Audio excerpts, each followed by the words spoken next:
In this episode of Occult Unmasked, we will delve into the occult concerning the one singular magic spell that exists. It's real. I do not recommend you ever try it. It is very dangerous. Thank you for watching. There is only one magic spell, period. There is only one magic spell that works, period. No other magic spells work. There is an illusion that there are many different magic spells. This is false. There is only one magic spell that works. I'm not talking about prestidigitation. I'm not talking about illusion. I'm not talking about street magic or stage magic. I'm not talking about Chris Angel or David Blaine or David Copperfield.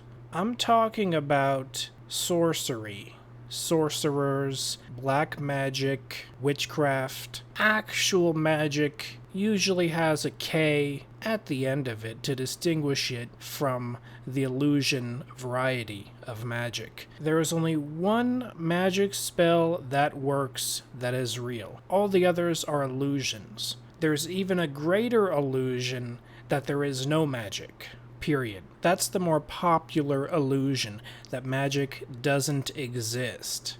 People will say, oh, Harry Potter isn't real, by the way. Harry Potter is fake, alright? Well, just give you some perspective. J.K. Rowling, who wrote Harry Potter, she's a Christian. Therefore, she believes in the Bible. Therefore, she believes the verses in the Bible which talk about don't practice sorcery. There are verses in the Bible which say do not practice sorcery, soothsaying, mediumship, don't consort with familiars, evil spirits, and whatnot. Those verses wouldn't exist unless Christians believed that magic exists. Let's face it, there are many different illusions.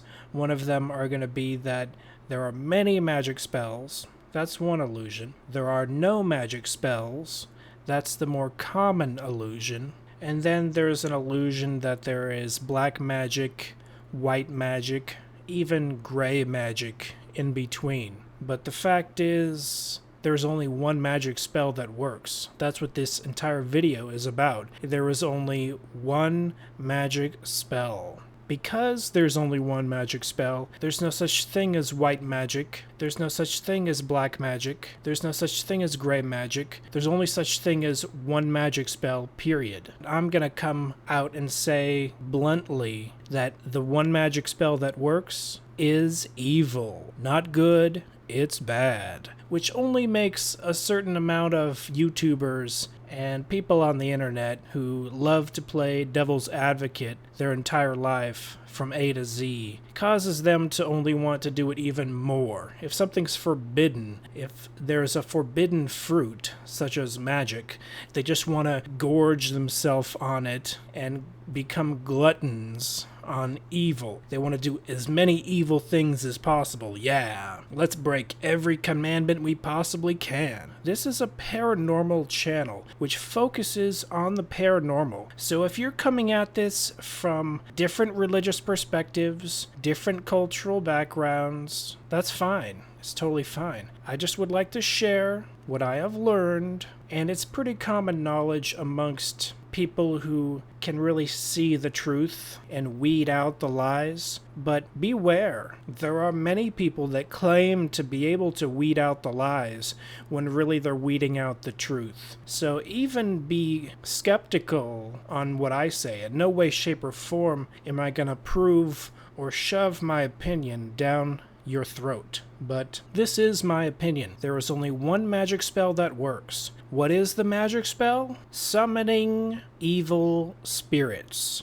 Period. Summoning an evil spirit. Period. That's the only magic spell. Period. So what about all the other magic spells, like invisibility, love spells, spells which curse people, cause them to get sick and die, spells that levitate objects, all of those spells, if any of them legitimately work, are all related to the one spell, summoning evil spirits, period. If you are a sorcerer that can successfully levitate objects, guess who's levitating that object? An evil spirit, period. If you are a sorcerer or a witch that can successfully create a love potion that works, guess what? That love potion is a prop. That love potion might as well be a rock instead of a liquid in a bottle because it's a prop. The actual spell is an evil spirit tricking people into thinking they're in love, perhaps, or tricking people into thinking about someone, perhaps. But love spells do not exist. Evil spirits do. Let's say you're a sorcerer, a magician, a witch, and you want to put a curse on someone, to kill someone. Yeah. What you're really doing is summoning an evil spirit, and that evil spirit will try, if it even gives a crap. You gotta understand, these spirits aren't called evil for no reason. They're evil because they're mischievous and tricky and trick not only other people, but the people they're gonna trick the most are going to be the sorcerers and the witches who summon them. The second a sorcerer or a witch summons an evil spirit, they've already fallen for the first trick. They've already given that entity too much power by opening the door and allowing it to enter the life of the person summoning it. That witch may say, oh, go put a curse on that guy. Make him sick for a month. The entity can try if it has any loyalty, but these entities are so mischievous, they're so tricky, that they'll lie. And they'll say, okay, and then they'll sit back and do nothing. Or maybe they'll wait for the person to get food poisoning, and then they'll take credit for it, even though they had nothing to do with it. They're very mischievous. Or let's say the entity is successful enough to direct the person to eat some food that is already bad food. It would take an elaborate amount of work and coordination with other evil spirits for an evil spirit to do that. As far as the coordination, most definitely evil spirits talk to each other. Let's step back a little bit. When summoning evil spirits, there is a fallacy, a lie, an illusion that you're summoning some spirit from a book, the name of some spirit from a book, when you're not. It doesn't matter if you get a book from 1,000 years ago and it says, I summon Beelzebub, or whatever the name is in the old book. Let's say it's a book from 50 years ago. Doesn't matter. There will be a list of demon names. You're going to say one of them, Beelzebub, yada yada yada. It's not going to be Beelzebub, all right?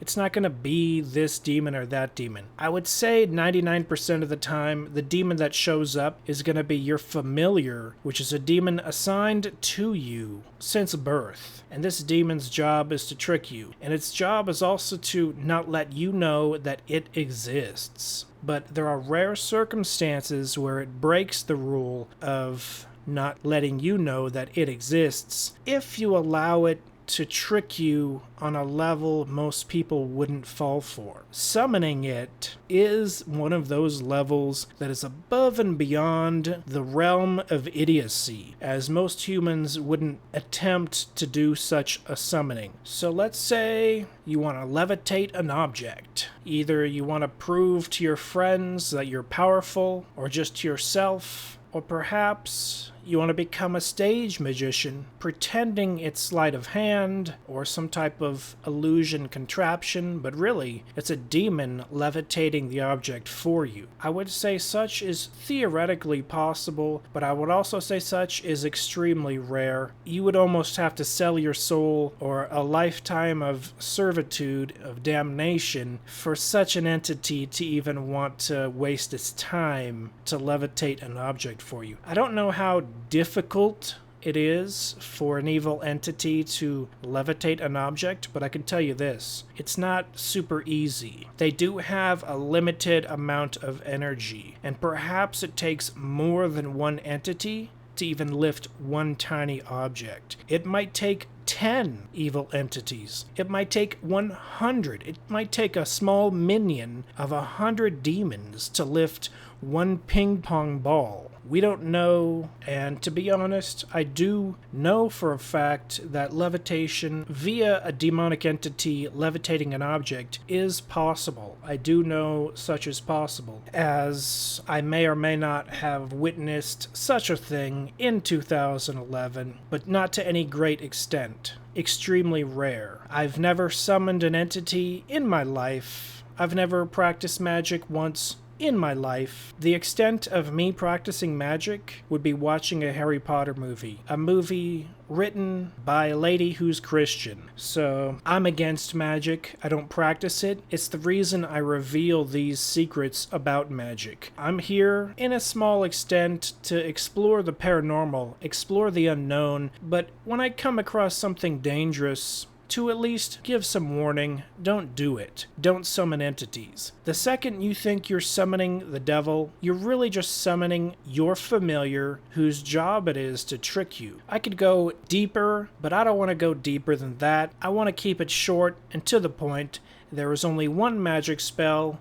Summoning your familiar is basically it. Perhaps on the rare side, if you are an influential person, or if the hierarchy of demons see you as a human that has the potential for great influence upon other humans, perhaps on rare occasions you will be able to summon or attract higher ranking demons other than your local familiar, but really there's still only one magic spell summoning evil entities, also known as demons. I also consider them to be slightly higher dimensional spirit entities, literally on a higher dimension. I guess the 5th dimension. Stay away from magic, don't practice it. All the elaborate books and grimoires, and all the elaborate texts written in many languages, and all the elaborate pentacles and pentagrams and sigils and vives. All of these magic systems of runes and crystal gazing, black mirror gazing, all of these are related to the one spell that exists. Summoning evil entities, period. There's only one magic spell that works. I don't recommend you attempt it. On top of that, the warning I give is don't do it. But above and beyond that, it's very rare for that one spell that does exist to work. You pretty much have to be chosen based on a number of factors which I am not privy to because I'm not a minion of the Legion of Demons, alright? Therefore, I don't have a blueprint to their inside plans. I can only see a few things here and there and reveal what I know. I'm an anti-occultist, an anti-Illuminati activist, if you will, in the context where I don't believe in hiding secrets and hoarding them. If I have a few secrets, it's because I plan on revealing them in the future, but I do not plan on holding and hoarding any secrets to myself. As far as them being taken seriously, that might be one reason why I hold back any secrets, because many people do not take me seriously, and I understand that YouTube's not the most legitimate format to reveal the deepest secrets of the universe, and in no way, shape, or form do I have a monopoly on these secrets. They're out there, you can grab them, you can know them for yourself, and in no way, shape, or form am I 100% accurate, but I know that there's only one magic spell that works. Summoning evil spirits, period. So that's the message I would like to leave with you today. I thank you for watching. This has been John Razimus with Pyramidical. Be seeing you.